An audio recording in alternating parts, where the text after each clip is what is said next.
Hi, നമസ്കാരം. പുതിയൊരു വീഡിയോയിലേക്ക് എല്ലാവർക്കും സ്വാഗതം. ഇക്കാര്യം അറിഞ്ഞാൽ നിങ്ങൾ ഞെട്ടും. ഗർഭിണിക്ക് ഹോസ്പിറ്റലിൽ സംഭവിച്ചത്. ലോകത്തൊരു മകനും അമ്മയോട് ഇങ്ങനെ ചെയ്തിട്ടുണ്ടാവില്ല. മനസ്സിലായോ? ഓരോ വീഡിയോസിൻ്റെയും തമ്പനയിലാണ്. നമ്മളിന്ന് യൂട്യൂബിൽ ഒരുപാട് വീഡിയോസ് കാണുന്നവരാണല്ലേ. നമ്മൾ എങ്ങനെയാണ് ഒരു വീഡിയോയെ സമീപിക്കുന്നത്? ഒരു യൂട്യൂബറിനെ സംബന്ധിച്ച് ഏറ്റവും പ്രധാനപ്പെട്ട കാര്യം എന്നുള്ളത് അവരുടെ വീഡിയോയ്ക്ക് ഒരു വീഡിയോ അറ്റൻഷൻ കിട്ടുക എന്നുള്ളത് തന്നെയാണ്. നമ്മൾ എങ്ങനെയാണ് ഒരു വീഡിയോയെ സമീപിക്കുന്നത്? നമ്മൾ അങ്ങനെയാണ് ഒരു വീഡിയോ കാണുന്നത്. നമ്മളിങ്ങനെ യൂട്യൂബിൽ സ്ക്രോൾ ചെയ്ത് പോകുമ്പോൾ നമ്മുടെ കണ്ണിൽ ഉടക്കുന്ന ഏറ്റവും ആകർഷകമായ തമ്പനയിൽ ഉൾപ്പെട്ട ഒരു വീഡിയോ ആയിരിക്കും നമ്മൾ കാണാൻ വേണ്ടിയിട്ട് ചൂസ് ചെയ്യുന്നത്. അപ്പോൾ തമ്പനയിൽ എന്ന് പറയുന്നത് ക്ലിക്ക് ത്രൂ റേറ്റ് ആണ്. എത്ര പെട്ടെന്ന് നമ്മളത് ക്ലിക്ക് ചെയ്യുന്നോ അതിനനുസരിച്ച് അതിൻ്റെ വ്യൂസ് കൂടുക എന്നുള്ളതാണ്. ഇന്നത്തെ കാലത്ത് ഈ ഡിജിറ്റൽ ഇമേജുകളുടെ ഈ കാലഘട്ടത്തിൽ തമ്പനെയിൽസിന് ഒരുപാട് ഇമ്പോർട്ടൻസ് ഉണ്ട്. ഇന്ന് എത്ര കഷ്ടപ്പെട്ട ഒരു വീഡിയോ നമ്മൾ ഷൂട്ട് ചെയ്താലും അല്ലെങ്കിൽ എത്ര നല്ല കണ്ടന്റ് നമ്മൾ ക്രിയേറ്റ് ചെയ്താലും അത് വിജയിക്കണമെന്ന് ഒരു നിർബന്ധവുമില്ല. കാരണം അതിൻ്റെ തമ്പനെയിൽ എത്രമാത്രം ആകർഷകമാക്കുന്നുവോ അതിനെ ആശ്രയിച്ചിരിക്കും ഒരു വീഡിയോ വിജയിക്കാൻ എന്നുള്ളത്. ഒരുപാട് വീഡിയോസ് നമ്മൾ ദിവസം കാണാറുണ്ടല്ലേ. എനിക്ക് മനസ്സിലായ ഒരു കാര്യം എന്താണെന്ന് വെച്ചാൽ, ഞാനും ഇപ്പോൾ അടുത്തായിട്ടാണ് വീഡിയോസ് അപ്ലോഡ് ചെയ്യാൻ തുടങ്ങിയത്. ഞാനൊരു പുതിയ യൂട്യൂബറാണ്. എനിക്ക് മനസ്സിലായ കാര്യം എന്ന് വെച്ചാൽ, ഒരുപാട് നല്ല നല്ല വീഡിയോസ് ഉണ്ട് നമ്മുടെ യൂട്യൂബിൽ. പക്ഷേങ്കിൽ അത് കണ്ടു കഴിയുമ്പോൾ എനിക്ക് മനസ്സിലായ കാര്യം, അതിനകത്ത് അധികം വ്യൂസ് ഒന്നും കിട്ടുന്നില്ല. ഞാൻ മനസ്സിലാക്കിയ ഒരു കാര്യം, അതിൻ്റെ എല്ലാം തമ്പനെയിൽസ് വളരെ ശോകമായിരിക്കും. ആ ഒരു ഒറ്റ കാരണം കൊണ്ടാണ് നമ്മുടെ ആ നല്ല നല്ല വീഡിയോസ് എല്ലാം ഇന്നും വ്യൂസ് ഒന്നും ഇല്ലാണ്ട് അത് ഒരു ഡെഡായ അവസ്ഥയിൽ കിടക്കുന്നതെന്ന് പറയുന്നത്. അതായത് അത്രമാത്രം ഇമ്പോർട്ടൻസ് ആണ് ഇന്ന് തമ്പനെയിൽസിന് ഉള്ളതെന്നാണ് നമ്മളത് മനസ്സിലാക്കേണ്ട ഒരു കാര്യം. തമ്പനെയിൽ എന്ന് പറയുന്നത് ഒരു ട്രിക്കാണ്. അതായത് ഒരു വീഡിയോയെ പ്ലേ ചെയ്യാൻ നമ്മളെ ആകർഷിപ്പിക്കുന്ന ഒരു ഘടകമാണ് തമ്പനെയിൽ എന്ന് പറയുന്നത്.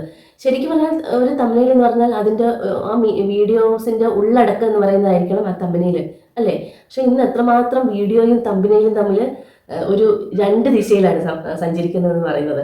നമ്മൾ ഒരുപാട് വീഡിയോസ് ദിനംപ്രതി കാണാറുണ്ട്. അതിൻ്റെ തമ്പനെയിൽ കണ്ട് നമ്മൾ വീഡിയോ ക്ലിക്ക് ചെയ്യുമ്പോൾ പക്ഷെ അതിനുള്ളിൽ ചിലപ്പോൾ ഈ തമ്പനെയിൽ നിന്ന് വേറിട്ടൊരു കാഴ്ചയായിരിക്കും അതിനകത്തുള്ളത്.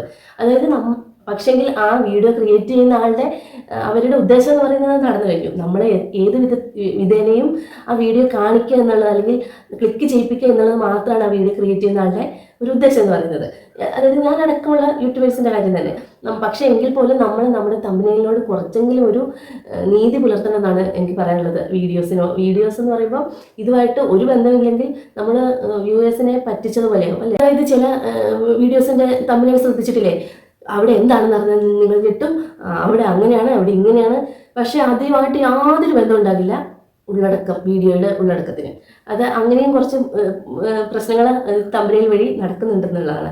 പുതിയതായിട്ട് നമ്മുടെ യൂട്യൂബിലേക്ക് കടന്നു വന്ന യൂട്യൂബേഴ്സിൻ്റെ ഒരു പോരായ്മ എന്ന് പറയുന്നത് അവരുടെ വീഡിയോ അറ്റൻഷൻ കിട്ടുന്നില്ല, അവരുടെ വീഡിയോയ്ക്ക് അറ്റൻഷൻ കിട്ടുന്നില്ല എന്നുള്ളത് തന്നെയാണ്. അതിൻ്റെ മെയിൻ ഒരു പ്രശ്നം എന്ന് പറയുന്നത് നല്ല തമ്പനെയിൽസ് നമുക്ക് കണ്ടെത്താൻ കഴിയുന്നില്ല എന്നുള്ളതാണ്. ഞാനിങ്ങനെ ചിന്തിക്കുന്നുണ്ട്, ഞാനൊരു വീഡിയോ എടുത്തു അത് പോസ്റ്റ് ചെയ്യുമ്പം ആ വീഡിയോയെ സംബന്ധിച്ചിട്ടുള്ള ഒരു തമ്പനെയിലല്ലേ കൊടുക്കാൻ പാടുള്ളൂ എന്ന്. പക്ഷേങ്കിൽ കുറച്ചും കൂടെ ഒരു ഉദ്യോഗപരിതമായ ഒരു തമ്പനെയിൽ ഉണ്ടെങ്കിൽ മാത്രമേ നമ്മുടെ വീഡിയോ ആൾക്കാർ കാണുകയുള്ളൂ. എത്ര നമ്മൾ കഷ്ടപ്പെട്ടെന്ന് പറഞ്ഞാലും, വീഡിയോ നല്ല ക്വാളിറ്റിയിൽ ഷൂട്ട് ചെയ്തെന്ന് പറഞ്ഞാലും, നമ്മുടെ തമ്പനെയിലും അല്ലെങ്കിൽ ടൈറ്റിലും, തമ്പനെയിലും പോലെ തന്നെ പ്രധാനപ്പെട്ടാണ് ടൈറ്റിൽ, പക്ഷേ തമ്പനെയിലാണ് നമ്മൾ പെട്ടെന്ന് കാണുന്നത്. അപ്പോൾ അതൊരു നല്ല എങ്കിൽ നമ്മുടെ വീഡിയോ ഒരിക്കലും വ്യൂസ് കിട്ടാണ്ട് ഡെഡായി പോവുകയുള്ളൂ. പുതിയ യൂട്യൂബേഴ്സിനോടുള്ള, അതായത് ഞാൻ ഒരുപാട് വീഡിയോ കണ്ടു കഴിഞ്ഞാൽ എനിക്ക് തോന്നിയൊരു കാര്യമാണിത്. അവരുടെ കുറേ നല്ല യൂട്യൂബേഴ്സിൻ്റെ അവരുടെ നല്ല വീഡിയോസും വ്യൂസ് ഇല്ലാണ്ട് പോകുന്നവരുടെ തമ്പനെയിലിൻ്റെ പ്രശ്നം കൊണ്ട് തന്നെയാണ്. അതുകൊണ്ട് നമ്മൾ ഏറ്റവും നല്ല തമ്പനെയിൽ ഏറ്റവും ആകർഷകമായ രീതിയിൽ നിർമ്മിക്കാൻ പറ്റിയ ഒബ്വിയസ്ലി നമ്മുടെ വീഡിയോ റേറ്റിംഗിലേക്ക് വരും, നല്ല വ്യൂസ് കിട്ടും. അതായത് ഒരുപാട് യൂട്യൂബേഴ്സിൻ്റെ കഷ്ടപ്പാടിന് ബലം കിട്ടുന്നില്ലെന്ന് ഉള്ള ഒരു വിഷമം കൊണ്ടാണ് ഞാനിത് ഈ ഒരു ചെറിയൊരു വീഡിയോ ആയിട്ട് ഇത് ചെയ്തത്. നമ്മൾ എത്ര കഷ്ടപ്പെട്ടാലും നമുക്ക് നല്ല തമ്പനെയിൽ ഇല്ലെങ്കിൽ നമ്മുടെ വീഡിയോ ആളുകൾ കാണില്ല. ഇനി എത്ര മോശം വീഡിയോ ആണെങ്കിലും നല്ല തമ്പനെയിൽ ഉണ്ടെങ്കിൽ നമ്മൾ ദിവസം കാണുന്നതല്ലേ എത്രയോ വീഡിയോസ്, നമ്മൾ പെട്ടെന്നൊന്ന് ക്ലിക്ക് ചെയ്യിപ്പിക്കാൻ ഉതകുന്ന തരത്തിലുള്ള തമ്പനെയിൽസ് ഉള്ള വീഡിയോസ് നമ്മൾ തീർച്ചയായിട്ടും അത് കാണും. അതിനകത്ത് കണ്ടന്റ് ഉണ്ടോ ഇല്ലയോ എന്നുള്ളതല്ല പ്രശ്നം.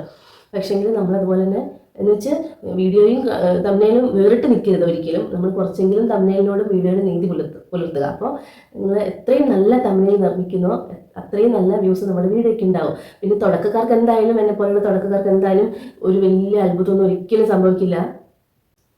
അപ്പോൾ ഇന്നത്തെ വീഡിയോ ഇത്രയേ ഉള്ളൂ. വീഡിയോ ഇഷ്ടപ്പെട്ടാൽ എല്ലാവരും സബ്സ്ക്രൈബ് ചെയ്യുക, സപ്പോർട്ട് ചെയ്യുക. പുതിയ ചാനലാണ്, അപ്പോൾ നിങ്ങളുടെ സപ്പോർട്ട് അത്യാവശ്യമാണ്. അപ്പോൾ പുതിയൊരു വീഡിയോ ആയിട്ട് കാണുന്നവരെ ബൈ.